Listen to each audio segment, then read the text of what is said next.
Yeah, g'day. Well, today I'm going to talk about mistakes. Now, we all make them, apparently. Some people think they don't. But I am definitely a person that has made mistakes. And when you do, it really pisses you off. And you think, what a knob, why did I do that? And then life goes on. So you got to learn how to make the most of a good thing. Anyway, I made a mistake on the rings for the water fountain that I'm making. Put the wrong figure down on the drawing. So in the end, when the water cutter cut all the shapes, they were not good. So I ended up with a bunch of steel. I've got about 4 of these discs, 4 of those discs, and I've got a number of rings that they kind of fit over that dish. So I'm going to make like a ball, basically. I mean, you see them everywhere, nothing new there. But I thought, I'll make a ball, something interesting, maybe. Don't know. So I'm just going to get the plasma cutter out and cut these lines. I've already cut one with a grinder, but it takes a while and I've got quite a bit to do. So I'm going to cut this one to here, those two go together, and then cut another one in half, have another plane that way, and then I've got another one that I can go horizontally or at an angle that way. So yeah, see how it goes.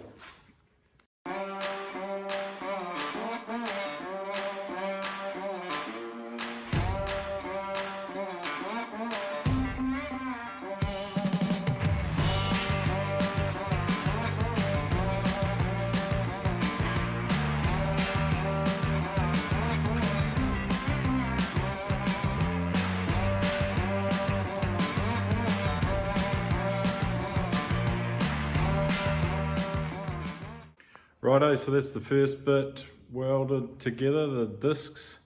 Now I'll attempt to put these rings on in some shape or fashion.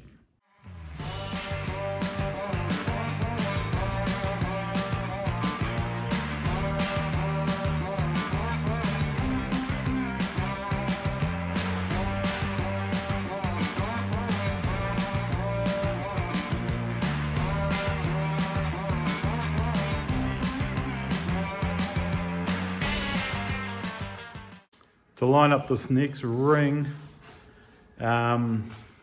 which I have to cut in between these other ones, but to get it straight, I think we're just going to have to use the laser.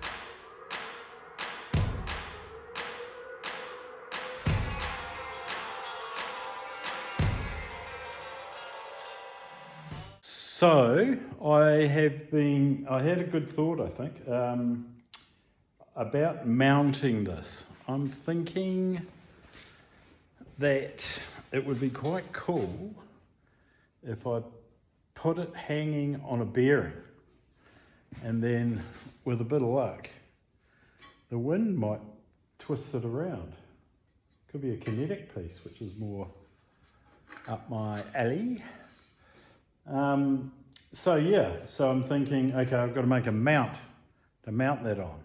Now, luckily, the mistake I made with the transporter water fountain is not the only mistake I have made. In the past, I did the same thing. You think you'd learn from your mistakes, but I obviously didn't. So in a previous job quite a while ago, I was making some table legs and I got these tubes rolled and the dimension is wrong. I'm not sure if I made a mistake or they did, but anyway, the radius was meant to be the diameter, but whatever. So I've got 4 of these things here, and these could be like a cage that holds the thing up, if you know what I mean. So that the ball will be spinning in the middle of this circular tube frame. And then I had another idea that this is a hydraulic accumulator from a Corsair, a American fighter from World War II. This is the hydraulic accumulator. And these are such a good shape because, hang on, I'll weld that into the middle of one of the tubes, and then this end of it, I don't know if you can see there's a threaded piece with those 4 notches. There's 4 notches there. So that piece unthreads, and then you can put a light fitting on the inside of that. So then this ball, it's kind of like a planet rotating around the middle planet. Whoa, freaky. Anyway, that'll shine some light on it. Yeah, I'm liking it. It's going to look cool.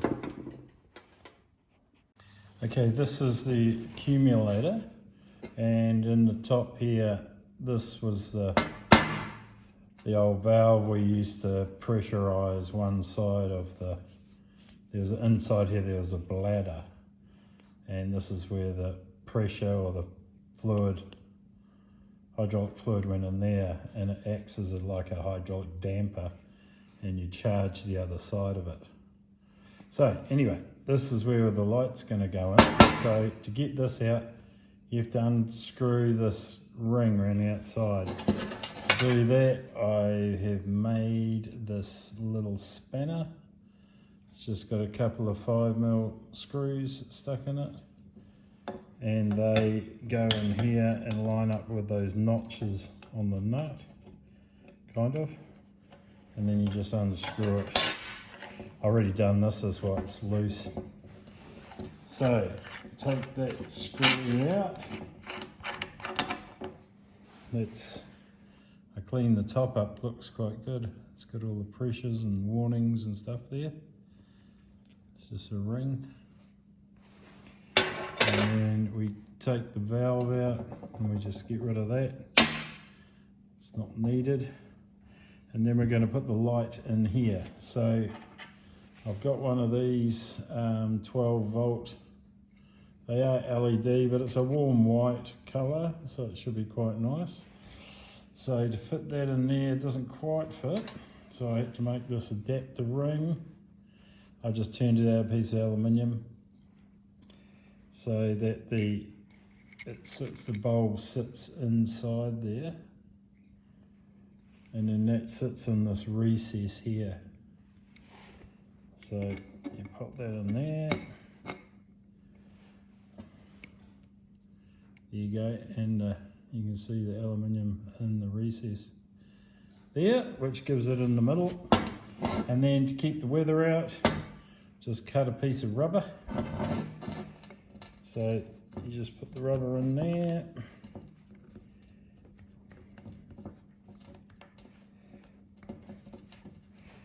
And then the nut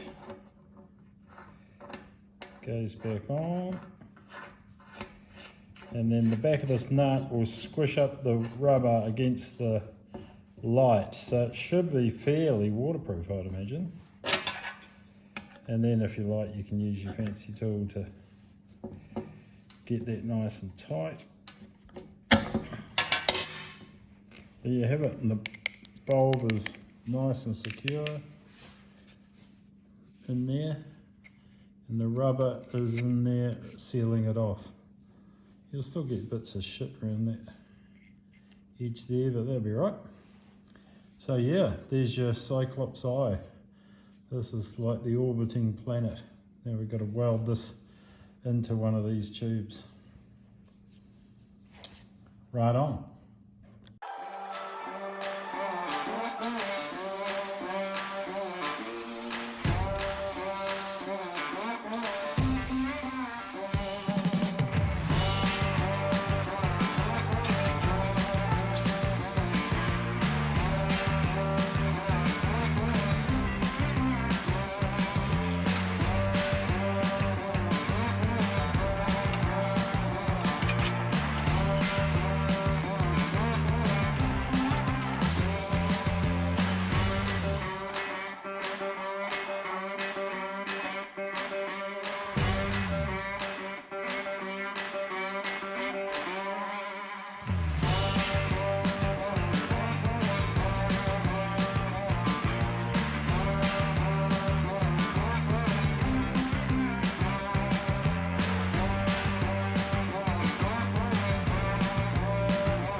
This is for you guys who have never seen the engineer's bow tie.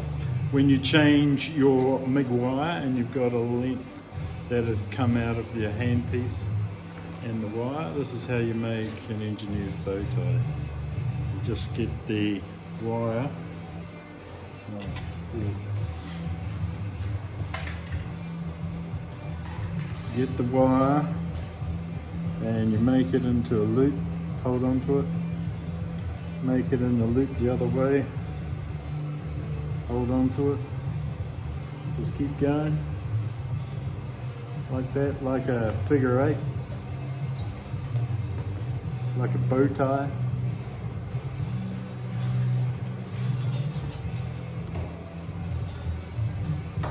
Keep going, and when you have about that much left, then you just grab it in the middle and you go round and round with the tail like this.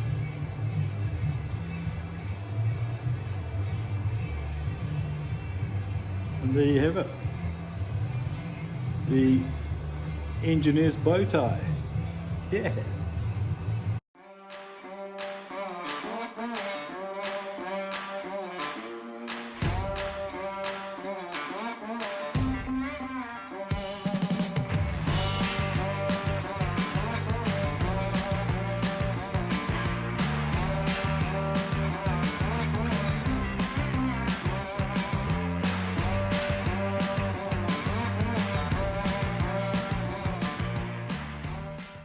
To get it to spin around, it's kind of, there's a main axis up and down. So this is the top. And these inner flat pieces are on that axis, so to speak. So if I cut a hole out of one side of one of those discs, then that's going to have less air pressure on that side than that side, which means the wind can push it and it will start rotating it. Does that make sense? So I need to I'll cut out a circle on each one of these discs only on one side. And then, you know, the air pressure is going to be less on one side than the other most of the time. So hopefully that'll help with it, trying to get it to spin around.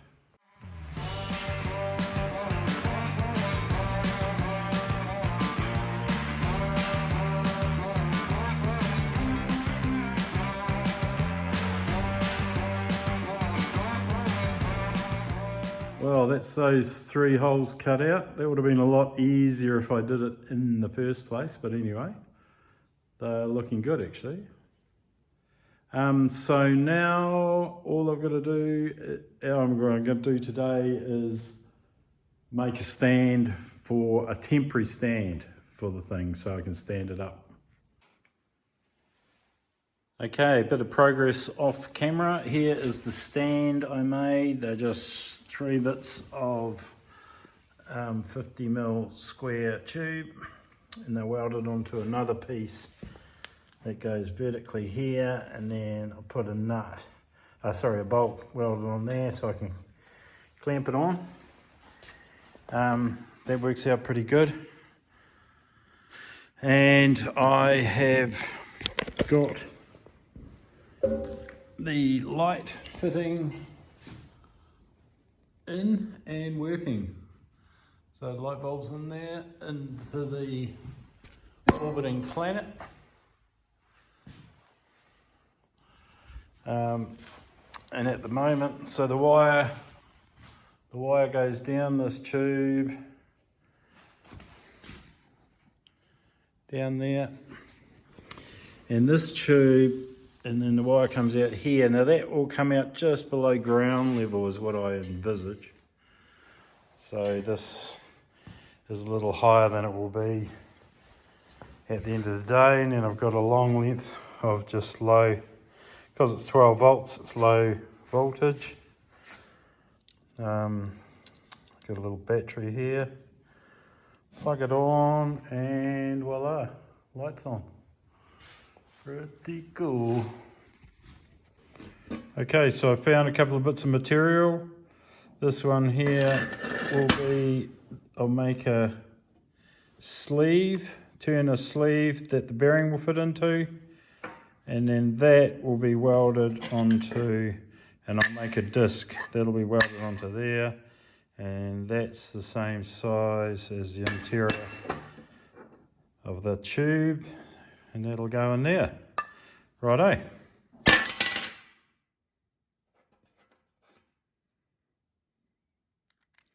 So that fits in there, and I'll weld that together, and then the bearing fits in that one, and then that whole thing will go into the tube.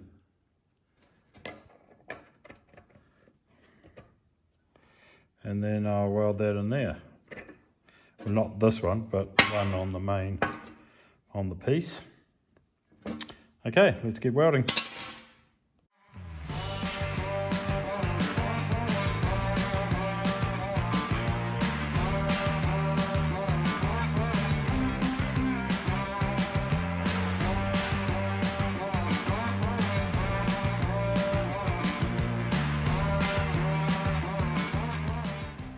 Okay, I turned a 16mm bolt head. I turned it down so it fits in this tube. Now I'm just going to weld around, or a couple of welds around here to hold it there. And then that'll go into the bearing. And then I'll make a little spacer for the nut. Hopefully that'll work. Okay, so that is welded on there now, and I have turned up the bush. So the makeup will be this ring, which we made, will be welded into the tube at the top of the piece.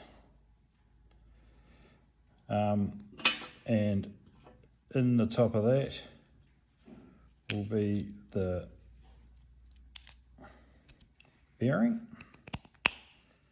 That fits in there, kind of. Sorry, that fits in there.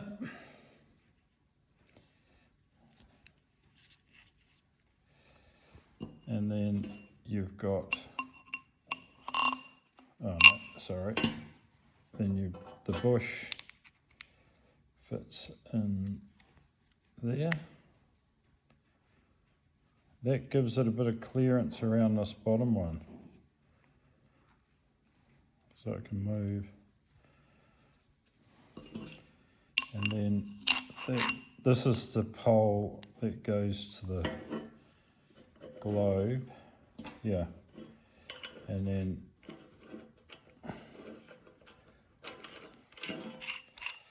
the nut goes, probably use a nylock nut there. That goes on there. So when it's hanging, it can spin around freely. Okay.